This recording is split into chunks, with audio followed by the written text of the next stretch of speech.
la séptima prédica sobre el libro de Marcos, amén. Vamos al capítulo 8, amén. Y dice la palabra de Dios: salieron Jesús y sus discípulos por las aldeas de Cesarea de Filipo, y en el camino preguntó a sus discípulos diciéndoles: ¿quién dicen los hombres que soy yo? Y ellos respondieron: unos Juan el Bautista, otros Elías, y otros algunos de los profetas. Entonces él les dijo: ¿y vosotros quién decís que soy? Respondiendo Pedro le dijo: tú eres el Cristo.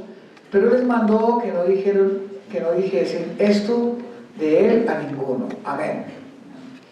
En esta porción de la palabra, el Señor le pregunta a los discípulos que la gente que decía. Pero él quería averiguar, él ya sabía qué era lo que la gente, porque ¿cuántos saben que Jesucristo es Dios? Amén. Pero él quería, era como de una manera muy diplomática, confrontar a los apóstoles para saber ellos qué pensaban de quién era Jesús. Porque los apóstoles andaban con Jesús, pero todavía no tenían una seguridad de quién era. Ellos todavía no tenían toda la revelación. Ellos hasta ahora estaban viendo cómo Jesús hacía milagros. Y el único que tenía una idea general era Pedro. Si nosotros vamos y miramos en Mateo capítulo 16, ahí dan una explicación más amplia de lo que Pedro pensaba. Y vamos a aclarar también el asunto de las llaves del cielo. En Mateo 16:13, viniendo Jesús a la región de Cesarea de Filipo, preguntó a sus discípulos diciendo: ¿quién dicen los hombres que es el Hijo del Hombre? Ellos dijeron: uno Juan el Bautista, otros Elías, y otros Jeremías o algunos de los profetas. Y él les dijo: ¿y vosotros quién decís que soy yo? Y respondiendo Simón Pedro le dijo: tú eres el Cristo, el Hijo del Dios viviente. Entonces le respondió Jesús: bienaventurado eres Simón, hijo de Jonás, porque no te lo reveló carne ni sangre, sino mi Padre que está en los cielos. Y yo también te digo que tú eres Pedro, y sobre esta roca edificaré mi iglesia, y las puertas del Hades no prevalecerán contra ella, y a ti te daré las llaves del reino de los cielos, y todo lo que atares en la tierra será atado en los cielos, y todo lo que desatares en la tierra será desatado en los cielos. Entonces mandó a sus discípulos que a nadie dijesen que él era Jesús el Cristo. Vemos que este es la misma porción de la palabra que leímos de Marcos, pero aquí hay algo que está más explícito. Primero, vemos que el único que dijo que él era Dios, o sea, al decir él es el Cristo, o sea, él es el ungido, o sea, él es el Dios hecho hombre, fue Pedro. Cuando Pedro le dijo que bienaventurado, porque a él no se lo había hecho ningún hombre, sino se lo había revelado el Espíritu Santo, que es muy importante que nosotros entendamos que la revelación que nosotros tenemos es porque el Espíritu Santo nos lo ha revelado, no porque una persona nos lo dijo y nos está convenciendo, sino es el Espíritu Santo el que nos revela las cosas. Incluso la palabra de Dios dice que para que usted y yo estemos en este lugar fue porque el Padre lo quiso así. O sea, una persona no puede seguir a Cristo a menos que Dios haya tenido misericordia, haya mirado el corazón de esa persona y haya dicho: este tiene futuro conmigo. Porque hay personas que ellos jamás se van a acercar a Cristo. ¿Por qué? Porque Dios conoce el corazón de ellos, que es un corazón duro. Ahora, de este versículo, Roma sacó el asunto de que Pedro era el primer papa, de este versículo. Pero lo que ellos no entienden es que miren lo que él está diciendo. Él no está diciendo que Pedro es la roca, sino la Biblia dice que ¿quién es la roca? Jesús. Que la roca es Jesús, que Él es la piedra reprobada por los hombres. Él está diciendo: sobre este pensamiento de que yo soy Cristo, voy a edificar la iglesia. Cuando se le dijo a Pedro que les iban a dar las llaves del reino, es como cuando a una persona se le explica que quiere conocer las llaves del éxito, ¿cierto? Y no están hablando precisamente de las llaves del almacén éxito, sino las llaves de cómo prosperar. Amén. Y precisamente si nosotros observamos todos los libros de Pedro, ahí están las claves para uno entrar al cielo. En ninguno de los otros libros está tan explícito las cosas que hay que hacer para uno entrar al reino de los cielos. Vamos a mirar rápidamente por encima, vamos a mirar el primer libro de Pedro. Y lo primero que habla en el capítulo 1, el Señor habla de un llamamiento a una vida sana. Entonces la primera llave para entrar al cielo es que sin santidad que nadie verá al Señor. Si seguimos mirando más adelante, Él comienza a hablar ya de la piedra viva. Mire que nosotros somos piedras vivas, ¿sí? Que no sé, con el cual Jesús está edificando la iglesia, ¿cierto? Pero que Él es la roca. Y comienza, lo segundo que nos comienza a decir es esto: nosotros somos el pueblo de Dios escogidos, amén, sacerdotes, que todos tenemos que ser sacerdotes. O sea, un cristiano que no sea sacerdote, o sea, un cristiano que no presenta sacrificios de alabanza al Señor, él no va a entrar al cielo. Por eso es tan importante venir a adorar aquí al Señor, por eso es tan importante uno llegar temprano para adorar, porque esa es la parte más importante. Sí, la tercera clave, Él dice que tenemos que vivir como siervos de Dios. Dios no quiere ahí simples ovejas que se sienten, sino Él quiere personas que le sirvan. Entonces Él comienza a decir, vivan como siervos de Dios. Más adelante comienza a hablar sobre cómo debemos ser con las personas, los criados, cómo estar sujetos a los amos, los padres con los hijos.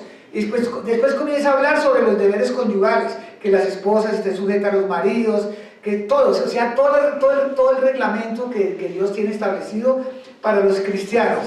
Y sigue hablando que debemos tener una buena conciencia. En el siguiente capítulo habla que tenemos que ser buenos administradores de la gracia de Dios. En el siguiente capítulo habla de que tenemos que padecer como cristianos. Y en el siguiente dice que nosotros tenemos que apacentar la grey de Dios. Mire que ahí están todas las llaves, todo lo que un cristiano debe hacer, que hay veces si uno se pone a mirar, hay veces uno no hace eso. Y en el segundo libro de Pedro, él comienza a decirnos ya que nosotros somos participantes de una nueva naturaleza, y nos comienza a decir, ojo con los falsos profetas, ojo con los falsos apóstoles, ojo con los falsos maestros, porque ellos los pueden descarriar. Y en el siguiente capítulo comienza a advertirnos de que el día del Señor vendrá, que nos tenemos que estar preparando porque Dios puede venir de un momento a otro, y más en estos tiempos, que son los tiempos más peligrosos, amén. Esas eran las llaves que el Señor le había entregado a Pedro. Le entregó las claves para entrar al reino de los cielos. Si ustedes miran, Pedro era de los más radicales que tenía el Señor, incluso de los más impulsivos. Pedro siempre, incluso Pedro obtuvo un liderazgo tremendo con los apóstoles, a pesar de que él no era líder, pero aún así él quería ejercer liderazgo, y por eso él también, a él entraron celos con el asunto de Juan, ¿se acuerdan? Él comenzó a preguntar, ¿y qué? ¿Y a ese Juan por qué lo consienten tanto? Y él le dijo, ¿qué? ¿Usted no que me ama? Sígame a ver, ¿cierto? Entonces, por eso es que el Señor le dijo a él que a él le entregaría las llaves del reino. Pero nosotros también ya tenemos esas llaves. Marcos, capítulo 8, versículo 31, es cuando Jesús comienza a anunciar su muerte. Y dice la palabra de Dios, y comenzó a enseñarles que le era necesario al Hijo del Hombre padecer mucho, y ser desechado por los ancianos, por los principales sacerdotes, por los escribas, y ser muerto y resucitar después de 3 días. Esto les decía claramente. Entonces Pedro le tomó aparte y comenzó a reconvenirle, pero él, volviéndose y mirando a los discípulos, reprendió a Pedro diciendo, quítate delante de mí, Satanás, porque no pones la mira en las cosas de Dios, sino en la de los hombres. Pedro no entendía el plan de Dios, y mire que en un momento, miren que lo regañó delante de todos. ¿Pero por qué? Porque Pedro ya llevaba su tiempito con Jesús, y el Señor le dice a uno que al que más se le da, más se le va a demandar. Usted no se debe enojar si lo regañan delante de todos. Mire, Pedro no se puso bravo porque lo regañaron delante de todos, y el Señor utilizó eso para enseñarle a todos. Y él le dijo, mire, si usted no pone la mirada en el reino de los cielos y pone la mirada en los hombres, usted no es apto para el reino de Dios. Hay veces nosotros, como servidores, como siervos de Cristo, ponemos más la mirada en las cosas de la tierra que en las cosas de Dios. Y mire lo que dice, y llamando a la gente y a sus discípulos les dijo, si alguno quiere venir en pos de mí, o sea, si alguno quiere servirme, si alguno quiere estar en la obra, niéguese a sí mismo, tome su cruz y sígame. Porque todo el que quiera salvar su vida la perderá. O sea, si usted quiere hacer su vida personal y no hacer la voluntad de Dios, la va a perder. Porque es que, primero que todo, que Dios lo llame a uno a servirle es el privilegio más maravilloso que existe. Lo que pasa es que nosotros somos muy profanos y tenemos tan contaminado el corazón que nosotros pensamos que le estamos haciendo un favor a Dios. No, Dios va a pagar, Él paga, y Él paga muy bien, pero Él dice que Él paga de acuerdo al trabajo que haga cada uno. No a todo el mundo le va a pagar lo mismo. Él es de acuerdo al trabajo. Entonces Él le dice, mire, Él le dijo a Pedro, apártate de mí, Satanás. Mire, ¿sabe que muchas veces el diablo va a hablar a nuestra mente para que nosotros hagamos cosas para olvidar la obra de Dios? Incluso va a aparecer personas que te van a ofrecer cosas para que tú dejes de hacer la obra de Dios. Usted no lo mire eso como una bendición, sino usted tiene que decirle, como le dijo el Señor a Pedro, apártate de mí, Satanás.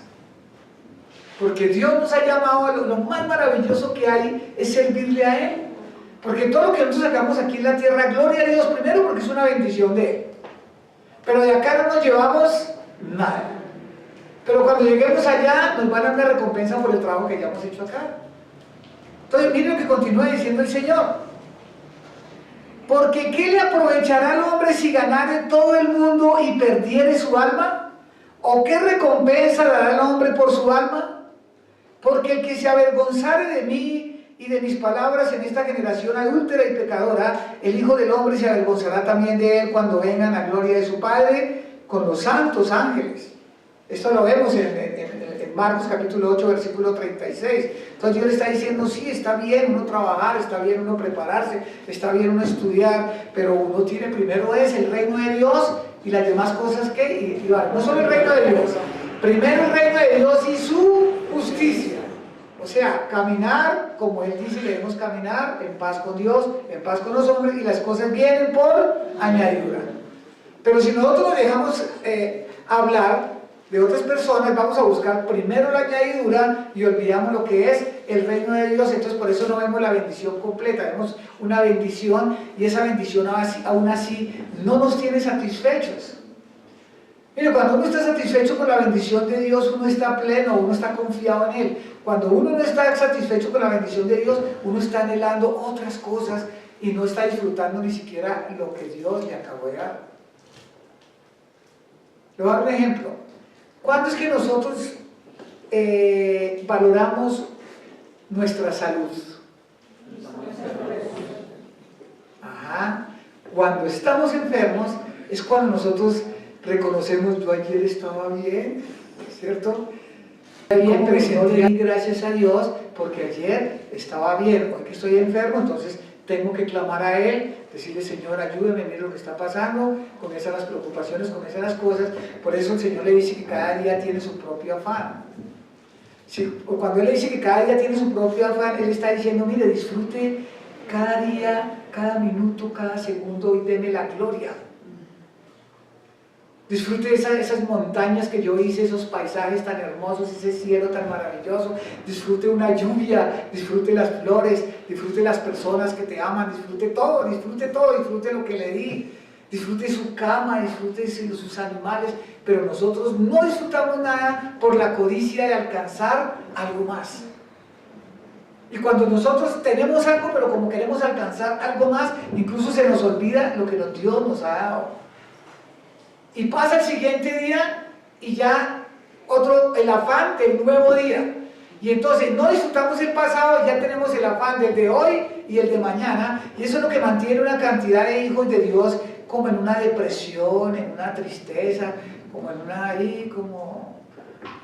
o sea, nosotros debiéramos ser el pueblo más feliz de la tierra, hermanos.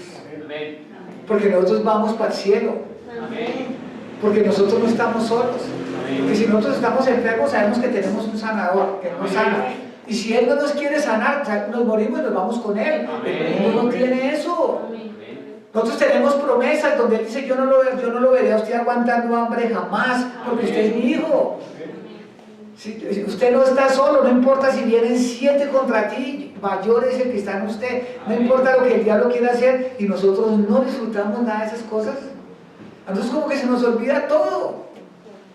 Y entonces no disfrutamos nada. Entonces estamos en la época que decía Daniel, ¿se acuerda que él decía que en los últimos tiempos la gente correría de aquí para allá, de allá para acá, y la ciencia aumentaría? Ya estamos en estos tiempos. Son los tiempos en que la ciencia ha aumentado de una manera impresionante. Imagínense, ya hay aparatos que las personas lo mueven con la mente, les colocan unas cosas y ya hay aparatos que funcionan con el pensamiento.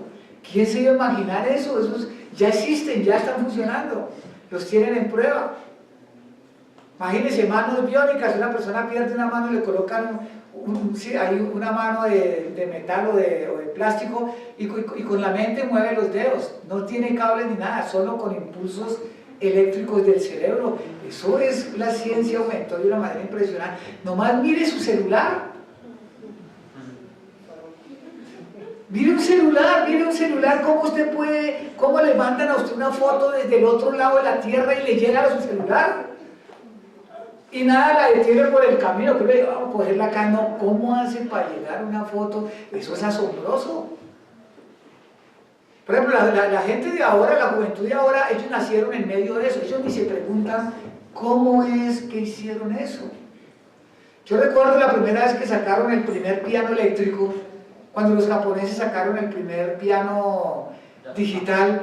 Entonces el chiste que decía que era que dentro de ese piano habían 200 japoneses chiquiticos manejando todo.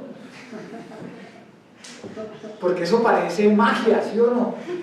Pero eso es la ciencia de Dios, el conocimiento. Estamos en estos tiempos y hoy en día la gente son afanes. ¿Qué es lo que dice la palabra de Dios? Que por qué la palabra de Dios es abogada en muchos cristianos consagrados. Por los afanes, los placeres y el afán de las riquezas. O sea, eso es una trampa de Satanás. Disfrute lo que tiene, qué bueno, disfrútelo. Dios te regaló un carrito, gloria a Dios, disfrútele, sáquele el jugo todo lo que pueda. No que una gente Dios le regala un carro y ya al mes lo quiere cambiar. No, es que salió uno mejor. Ya ni lo disfruta.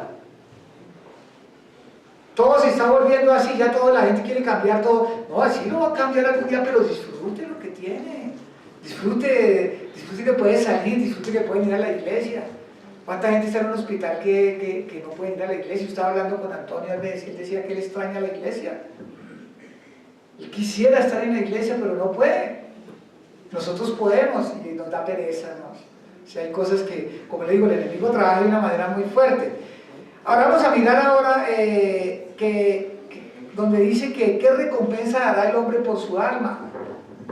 Ahí le dice, haga tesoros en el cielo, donde el ladrón no llega y donde no se pudre, donde no lo roban y donde tiene muchos intereses. Para nosotros los cristianos jamás es tarde para empezar, porque la misericordia de Dios se renueva cada día. Usted puede darse el lujo de comenzar hoy con Dios y comenzar una carrera con Dios, y Dios dice, listo, vamos los dos. Por eso el Señor dice en su palabra en Isaías, el día de la salvación es hoy. Hoy, uno puede comenzar una vida, uno jamás debe estar echando para atrás, no, pero es que yo me acuerdo cuando yo era consagrado y ya no siento lo mismo. No se trata de sentir, se trata de creer. Comience, todavía se puede, nunca es tarde para empezar con Dios, jamás. Dios es bueno, Él dice que a mí viene y no lo echo fuera, comience conmigo. Dios nos anhela, pero nosotros no lo anhelamos a Él. El capítulo 9 de Marcos, versículo 1, dice, también les dijo, de cierto os digo que hay algunos que están aquí que no gustarán la muerte hasta que hayan visto el reino de Dios venido con poder. Ahora, es bueno que entiendan que aquí no están hablando de que, dice que hasta que hayan visto el reino, no el cielo. Cuando Juan llegó acá, ¿el que comenzó a hablar? ¿El que dijo? Arrepentidos porque ¿qué? Nosotros ya estamos en el reino de Dios. Una cosa es el reino de Dios y otra cosa es el cielo. Dios está reinando en nuestra vida, nosotros estamos en el reino de Él. Pues claro, no es que somos sacerdotes, somos nación santa, somos reyes y sacerdotes, parte del reino. Y el reino de nosotros es tan poderoso que nosotros podemos echar demonios en el nombre de Jesús. Tremendo, ¿no? Que uno pueda hacer eso. ¿Sabe que Moisés decía que él anhelaba ese día? Moisés, ¿cuántos demonios echó? Nunca. David, tampoco. Isaías, tampoco. Elías, ninguno. Nosotros somos los privilegiados de estar dentro del reino y echar demonios, y sí, en el nombre de Jesús, con poder. Estamos dentro de un reino, usted ya está en el reino. ¿Sabe cuál es el reino de Dios? Cuando comenzó con poder sobre la tierra, el reino de Dios, en el Pentecostés. Cuando fueron bautizados en el Espíritu Santo, cuando toda la gente comenzó a orar en lenguas, cuando salieron a orar por los enfermos, a echar demonios, todo eso. Sí, Jesús oró por los 70 y sopló sobre ellos y los mandó a trabajar. Y para ellos era tan impresionante que ellos venían chicaneando, uy, eso hicimos y deshicimos, y Jesús les dijo, miren, no se emocionen, porque le cuento, en la iglesia hay mucha emoción. Cuando uno a veces entra a la iglesia por primera vez a servir, son solo emociones. Uno debe ser muy claro si va a ser responsable o no, no solo una emoción. El Señor le dijo, mire, dejen de ser emocionales, no se pongan contentos porque los demonios salen, sí, ustedes echan demonios y oran por los enfermos y son sanados. Estén contentos porque sus nombres están escritos en el libro de la vida. ¿Cuántos están escritos aquí en el libro de la vida? Entonces, ¿cuál es la tristeza? ¿Cuál es el achante? ¿Por qué está uno deprimido? ¿Por qué está aburrido? Si usted va para el cielo. Pero si usted se sigue aburriendo, entonces porque usted ya no está perdiendo la fe. Y cada vez que una persona, mire, el deprimirse es un pecado tan grande. Quiero que lo entiendan esto. La depresión es un pecado. ¿Qué significa de por sí depresión? Depresión significa un hueco. Una depresión es un hueco. O sea que usted va bien con Dios y de repente se bajó. ¿Por qué se bajó? Porque perdió la fe. Es tan terrible la depresión que cuando una persona se deprime, su cuerpo se comienza a enfermar. Imagínense las consecuencias. Cuando una persona se deprime, está comprobado científicamente que todas las defensas se bajan. Y la persona... Eso, lo que hoy en día los científicos dicen que el estrés, o sea, un cristiano estresado, hay algo mal. Y sus vestidos se volvieron resplandecientes, o sea, muy blancos, como los de la nieve, tanto que ningún lavador en la tierra los puede hacer tan blancos. Y les apareció Elías con Moisés, que hablaba con Jesús, y entonces Pedro le dijo, Maestro, bueno es para nosotros que estemos aquí y hagamos 3 enramadas, una para ti, otra para Moisés y otra para Elías. Como verán, es Moisés y Elías los que van a venir en el Apocalipsis. Aquí esto lo aclara perfectamente. Miren lo que dice el 6, porque no sabía lo que hablaba, pues estaban espantados. Entonces vino una nube que les hizo sombra, y desde la nube una voz que decía, este es mi hijo amado, a él oíd. Y luego cuando miraron no vieron más a nadie consigo, sino a Jesús solo. Y descendiendo ellos del monte les mandó que a nadie dijesen lo que habían visto, sino cuando el Hijo del Hombre hubiese resucitado entre los muertos. Y guardaron la palabra entre sí, discutiendo qué será aquello de resucitar entre los muertos. Miren que los apóstoles no tenían revelación, pero miren que les pudo confiar a los 3, y los 3 dijeron, ellos no hablaron nada sino hasta que Jesús murió. ¿Por qué el Señor les dijo esto? Porque es que resulta que Elías y Moisés son los profetas de los judíos. Los judíos sí le creen a Elías y le creen a Moisés, pero eso están bajo la ley de Moisés. Si ellos les hubieran dicho, mire, estaba Jesús y se le aparecieron, estaban hablando con Moisés y Elías, todos dijeron, sí, ese es el Mesías. Pero entonces la salvación no hubiera sido por fe, sino por vista. Por eso él dijo, no digan nada. Por eso es que en el futuro, cuando venga Moisés y Elías durante el Apocalipsis, todo el pueblo de Israel se va a convertir. Porque van a ver que sí, que es Moisés y Elías, y dijeron, uy, sí, entonces es Jesús. Listo, y todo Israel se va a convertir al cristianismo. Aunque ya va a ser un poco tarde para muchos judíos. Porque los judíos que hoy en día mueren, ellos van al infierno. Dios los ayuda mientras están vivos, los ayuda, los protege contra las guerras, los enriquece porque no hay judío pobre. A ver, ¿alguien conoce un judío pobre? No hay.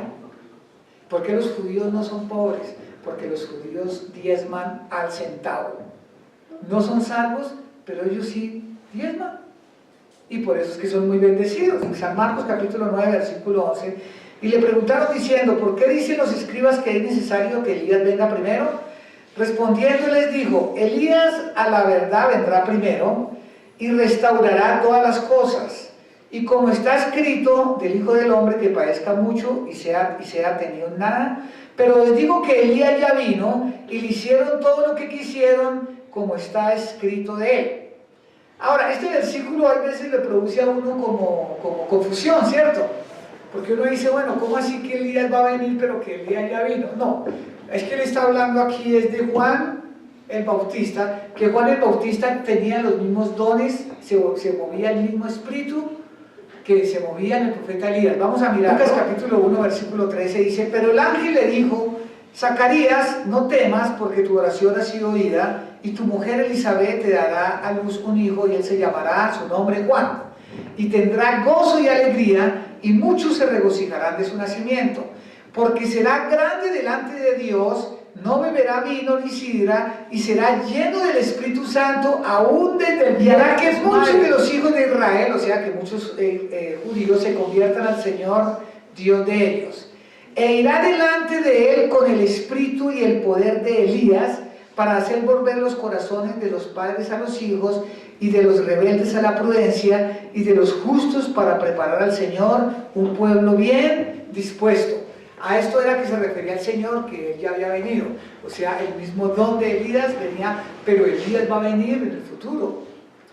Y es más, cuando Elías venga, la palabra de él va a ser tan poderosa que la Biblia, por ejemplo, dice que en los últimos tiempos los hijos iban a ser rebeldes a los padres. Se ha visto que hay una profecía, incluso hasta entre los mismos cristianos, era eso.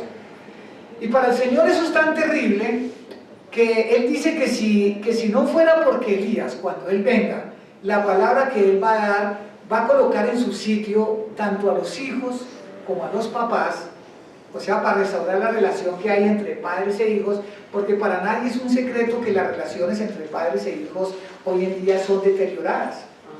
Incluso uno en la familia de uno tiene que luchar para tener una buena relación con los hijos. Los hijos se sienten presionados por los papás y incomprendidos por los papás, y los papás se sienten irrespetados por sus hijos. ¿Es así o no es así? Es lo que está pasando. Y eso es tan peligroso delante del Señor, que el Señor decía que si no fuera porque Elías iba a hacer eso, Él destruiría la tierra. Y vamos a mirar, lo último que escribió el Señor en Malaquías en el capítulo 4. Acordaos de la ley de Moisés, mi siervo, el cual encargué en Horeb ordenanzas y leyes para todo Israel. He aquí que yo os envío el profeta Elías antes de que venga el día de Jehová, grande y terrible, o sea, antes del Apocalipsis. Dice, Él hará volver el corazón de los padres hacia los hijos y el corazón de los hijos hacia los padres, no sea que yo venga y hiera la tierra con maldición. Y en otra versión dice, no sea que yo venga y destruya toda la tierra. Porque para Él la familia es la base fundamental de la humanidad. Y si la familia no está establecida, para Dios la humanidad no vale nada. Por eso Él es familia y nosotros ahora somos familia. Por eso Él dice que ahora somos la familia de Dios. Entonces Él va a encargarse de todas estas cosas, porque el enemigo lógicamente Él ha contaminado el corazón de Raimundo y todo el mundo, amén. Volvemos otra vez en el capítulo 9, ahora el versículo 14. Cuando llegó a donde estaban los discípulos, vio una gran multitud alrededor de ellos y escribas que disputaban con ellos. Y enseguida toda la gente viéndolo se asombró y corriendo a Él le saludaron. Y Él les preguntó, ¿qué disputáis con ellos? O sea, Jesús siempre sabía, pero Jesús era muy diplomático.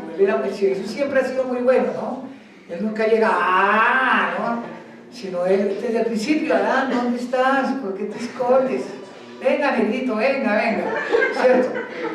Respondiendo uno de la multitud dijo, Maestro, traje a ti mi hijo que tiene un espíritu mudo, el cual donde quiera que le toma, lo sacude y echa espumarajos y cruje los dientes y se va secando. Y le dije a tus discípulos que lo echasen fuera y no pudieron.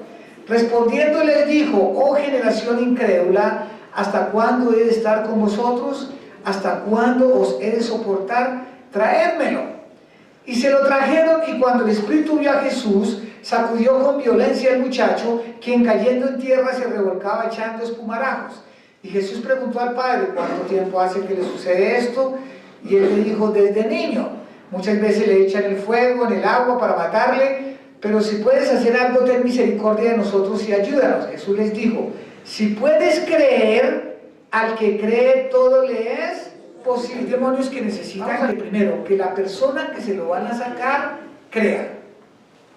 Que las personas que lo acompañan, crean. Y que las personas que van a sacarlo en el nombre de Jesús, crean. O si no, no funciona. Cuando él le dijo generación incrédula, él no le estaba diciendo a los apóstoles. Él estaba diciendo a toda la gente, era que había una multitud. Yo siempre les decía, les he dicho que cuando se hace una liberación es bueno sacar a las personas que no tienen nada que ver con eso. Porque a mí incluso me asombra ver que están sacando un demonio y los cristianos... Dice Dios santo, ¿qué pasa con la gente? O sea, ¿en qué están? O sea, están graves. Espíritu de temor. Esas personas, ¿cuándo van a echar un demonio si se asustan viendo cómo echan uno? ¿Cómo les dice uno: vaya usted, eche ese demonio? No, vaya usted, ¿cierto? No, hermanos, acuérdense, el que lo está echando es el nombre de Jesús, no es su poder. No es porque usted grite duro, no es porque usted sea grande, no es porque usted amenace, es que usted va con fe, y la fe es la fuerza más poderosa y arrolladora que existe en el universo cuando es en el nombre de Jesús. Amén. El mismo Señor más adelante aclara. Entonces, por eso, cuando se hagan esas liberaciones, toca sacar a los familiares: hágame el favor y se va. Y lo mismo, si hay siervos incrédulos, sáquelos de ahí. Eso, saque gente incrédula ahí, porque ellos impiden que ese demonio se vaya. Porque los demonios se alimentan la fe, los demonios es el temor. El temor es la fe del diablo. La gente que tiene miedo, el diablo se apodera de eso y él se fortalece ahí y no sale. Y él le dijo: si puedes creer, al que cree todo le es posible. Él no dijo: tráigamelo para acá que yo lo he hecho acá en un minutico. Él le dijo: ¿tú crees que lo podemos sacar? O sea, dése cuenta que Dios, ¿qué le exige a uno para cualquier milagro? Fe. Sin fe es imposible tener contento al Señor. Dios jamás ha sanado a nadie que no tenga fe. Y siempre esto tiene fe. De tal, usted cree. E inmediatamente el padre del muchacho clamó y dijo: creo, ayuda a mi incredulidad. Hay veces nosotros tenemos que orar: Señor, ayúdame a quitarme esta incredulidad. Hola. Saca ese espíritu de temor de mi vida. ¿Cómo así que yo no puedo evangelizar a alguien? Que me da pena hablar del evangelio. Eso es un demonio de temor. Ayúdame, Señor, ayúdame. No debe orar: Señor, ayúdame a creer, ayúdame a creer. Es una forma de orar. Y cuando Jesús vio que la multitud se acolpaba, reprendió al espíritu inmundo, diciéndole: espíritu mudo y sordo, yo te mando, sal de él y no entres más en él. Entonces el espíritu, clamando y sacudiéndole con violencia, salió, y él quedó como muerto, de modo que muchos decían: está muerto. Pero Jesús, tomándole de la mano, le enderezó y se levantó. Y cuando él entró en la casa, sus discípulos le preguntaron aparte: ¿por qué nosotros no pudimos echarle fuera? Y él les dijo: este género con nada puede salir, con oración y ayuno. Mira, hermanos, yo les voy a decir algo. Hay veces uno tiene ciertas, el diablo lo ataca a uno con ciertas enfermedades, ¿verdad? Y hay veces la gente va: Señor, sáname, sáname, Señor, sáname, sáname, sáname, sáname. Y Dios, él no sana, porque Él dice: no, yo necesito primero que todo que ustedes se arrepientan. ¿O para qué quiere que lo sane? ¿Para seguir en la misma? No, yo quiero que se arrepientan. Y confiesen de su pecado, porque hay personas que no confiesan su pecado. Hay veces las personas llegan: Señor, perdóname, usted ya sabe que Así no funciona. La Biblia dice que sin arrepentimiento no hay perdón de pecados. Dios por eso dice, vaya y solo en su cuarto, usted comienza a decir al Señor, Señor, yo soy esto, hago esto, en detalle, le cuenta todo. Y cuando usted lo hace, usted se está humillando, porque no crea, así como es tan difícil reconocer delante de una persona que uno se equivocó, o a ver, ¿quién era el que dice, sí, disculpe hermanito, yo me equivoqué? ¿Cierto que no? Eso cuesta por el orgullo, por eso el Señor le dice que aprendieran de Jesús que era manso y humilde. Cuando uno se humilla, por eso Él dice, el que se humillare yo, lo exaltaré. Y uno comienza a humillarse, a contarle al Señor todo en detalle, y cuando usted le cuenta todo en detalle al Señor, todo su pecado, todas sus cosas, ojalá llorándole, porque Él dice, yo no rechazaré un corazón contrito y humillado. Esa es la clave, y es cuando viene el milagro. Antes no, hermano. Eso de ¿qué pasó? Tu palabra dice que usted me iba a sanar, ¿qué pasó? Yo no, he pasado ante 20 predicadores y me han puesto la mano y nada. ¿Qué pasó? El Señor me dice, ¿qué pasó? Usted no me ha contado, usted no me ha confesado su pecado, yo me lo sé, pero yo necesito que usted me lo diga para que usted reconozca su pecado. No es de que no, perdóneme. No se le para un patadón en la cara, no, con Dios es diferente. Con Dios uno tiene que ir allá y reconocer, nosotros somos vasos y Él es el alfarero. Cuando uno va y uno le clama y le dice, Señor, esto es esto, tenga la plena seguridad que va a recibir la bendición de Dios. Pero mientras haya orgullo en tu vida, la Biblia dice que Dios resiste ¿a quién? Al orgulloso, pero que al humilde ¿qué? Le da gracia. Entonces, ¿sí ve por qué muchas personas no pueden recibir lo que necesitan de Dios? Por el orgullo que está incorporado con nuestro corazón contaminado. ¿Amén?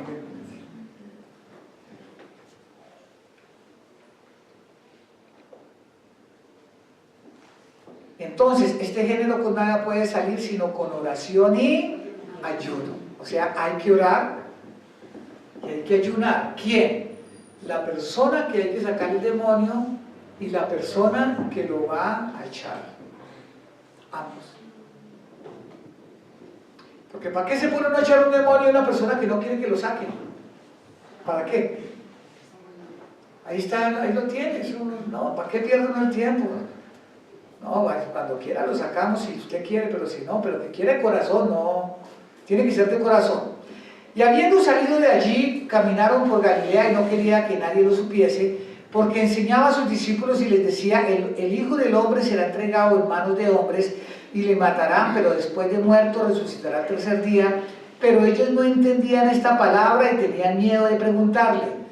Él decía, miren, lo posible no digan lo que yo estoy haciendo. ¿Por qué no? Porque es que el diablo iba a ver, y quería, entre más dijera más rápido, supiera el diablo, lo quería matar más rápido. Y Dios quería cumplir el tiempo que fuera, lo que Dios tenía establecido. Y lógicamente, ahora nosotros sí tenemos que contar las maravillas que Dios ha hecho con nosotros. Y hoy en día que Dios dice, cuente las maravillas, cuente las virtudes de aquel que lo llamó de tinieblas a luz admirable, ahora no decimos nada. O sea, como parece la psicología inversa, ¿no? En esa época les decía, no digan nada y todo el mundo iba a contar. Y ahora Dios dice, a ver, cuenten todos los milagros que Dios ha hecho en sus vidas. Nosotros no contamos, ay, es que me da pena. No, tenemos que contar los milagros que Dios nos ha hecho. Amén. En el capítulo 9 de San Marcos, versículo 33, dice, llegó a Capernaum y cuando estuvo en casa les preguntaban, ¿qué disputáis entre vosotros en el camino? Mas ellos callaron, porque en el camino habían disputado entre sí quién debía de ser el mayor. Miren que esos problemas de liderazgo existen desde Jesús. ¿Quién es el que? Yo soy el que mando, yo soy el coordinador aquí, yo soy, no, póngame a mí a esto, póngame a no, o sea, aquí el duro soy yo, no, hermano. Todavía existen esos problemas. Entonces si no me ponen a mí, entonces yo no sirvo, entonces yo me voy. No, eso no es así. Mira lo que Jesús le dijo. Mire que ellos hablaron del camino, pero como Jesús era Dios, él ya sabía. Entonces él se sentó, llamó a los dos y les dijo, si alguno quiere ser el primero, será el último de todos y el servidor de todos. el que quiera preeminencia y liderazgo tiene que servirle a todos. Tiene que comenzar lavando baños, llegando temprano, haciendo el aseo, haciendo las cosas que nadie quiere hacer. Esos son los que Dios promociona.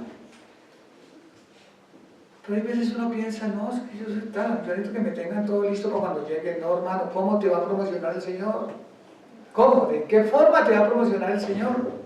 Jamás lo va a hacer. 36 del capítulo 9 de San Marcos dice: y tomó a un niño y lo puso en medio de ellos y tomándolo en sus brazos les dijo: el que reciba en mi nombre a un niño como este me recibe a mí. El que a mí me recibe no me recibe a mí sino al que me envió, o sea, al Padre. ¿Qué es lo que está diciendo el Señor? Cualquier cosa que usted haga en la iglesia, usted no lo está haciendo para el pastor. Usted no está limpiando las sillas para que su hermano venga y se siente ahí. Usted no está barriendo la iglesia para que la vea bonita la gente. Usted lo está haciendo ¿para quién? Para el Señor, y Él le va a dar recompensa por eso. Hay veces la gente quiere que es que el pastor le dé la recompensa. No, la recompensa la da es Dios. Y en el versículo 38 del capítulo 9, ya terminamos con esto, Jesús le respondió diciendo: Maestro, hemos visto a uno que en tu nombre echaba fuera demonios, pero él no nos sigue y se lo prohibimos porque no nos seguía. Pero Jesús le dijo: no se lo prohibáis, porque ninguno que haga milagro en mi nombre, que luego pueda decir mal de mí. Porque el que no es contra nosotros, con nosotros es. Y cualquiera que os diese un vaso de agua en mi nombre, porque soy de Cristo, de cierto os digo que no perderá su recompensa. Mire, hay recompensa hasta por un simple vaso de agua, hermanos. Hay recompensa cada vez que tú vienes a trabajar con alegría a la iglesia. Hay recompensa cuando tú madrugas. Hay recompensa cuando usted está cansado y viene a hacer algo para el Señor. Hay recompensa, porque el Señor lo prometió. Ahora, uno no lo debe hacer por la recompensa. Uno lo debe hacer porque ama al Señor. Mire, el músico, él hace música así no le paguen, porque él ama la música. ¿Está entendiendo? Un conductor maneja no porque le paguen por manejar, sino él es feliz manejando. Un cristiano le sirve a Dios porque es cristiano, porque ama al Señor. Entonces es necesario replantearse uno qué tanto es lo que uno dice que ama al Señor, pero que lo ama con su boca, pero con sus obras nada de nada. Por eso el Señor decía: por los frutos los conoceréis. Un árbol de naranjas produce naranjas, no papayas, no manzanas, o sería un híbrido, y Dios prohíbe los híbridos. En el Antiguo Testamento el Señor decía: no me vaya a mezclar ningún fruto con otro, ningún animal con otro, porque el Señor es dañarle la obra a Él. Porque es que Dios creó, fue cosas así. Por ejemplo, ahí han hecho muchos cruces, o sea, han cruzado leones con pumas, burros con cebras, naranja con limón, ¿cierto? Pero ¿sabe cuál es la consecuencia cuando se cruzan las dos cosas? No es que sean deformes, que no queda semilla. Entonces, por ejemplo, cuando un animal se cruza con otro, ya ninguno de los dos puede volver a concebir. Cuando una fruta, usted revuelve una fruta con la otra, la fruta nace, pero no tiene semilla, o sea, no puede volver, ya no produce fruto, y Dios todo lo que hizo era para producir fruto. Por eso el Señor decía: crecer y multiplicaos. Y cuando un cristiano no es un verdadero cristiano, sino es un híbrido entre el mundo y la iglesia, es una persona que no da fruto. Entonces pregúntese: ¿será que yo soy un híbrido? Porque yo jamás invito a nadie, yo jamás doy fruto. ¿No era que yo soy un híbrido?